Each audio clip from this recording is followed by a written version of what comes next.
Why is Singapore 26? Hidden fees, transfer limits, and what to watch to. So check the actual fee before sending. So Wise doesn't have a fixed transfer fee. Depends on the currency amount and how you pay. While Singapore pricing currently says fee starts from 0.23, but the exact fee is shown before you confirm the transfer. So yeah. Wise use the mid-market exchange rate. So whatever you see on Google, that will see here on Wise. So we're just gonna go down. I'll show you. There you go. As you can see, for example, right here. As you can see, once I search this on Google, it will be the same as it is. So yeah, good thing.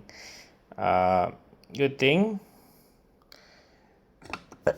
Good thing that it is call this it has exchange rate because it really helps a lot of people like freelancers, agents, or people accepting money from other countries. And of course, watch the ATM withdrawal limit. If you're using the Wise card, Singapore Wise currency provides 100 per month in fee free.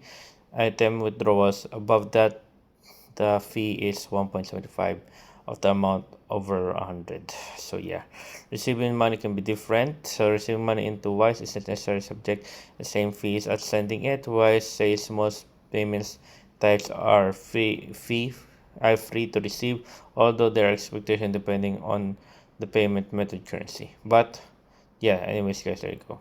Always check the Wise exchange rate, Wise fee recipient receive a Singapore bank's equivalent quote, and difference in the final amount received. So yeah, there you go guys. So please the video. Enjoy. If you want to question concerns about the auction guys, I'll answer as soon as possible. See you guys on the next one, and thank you guys.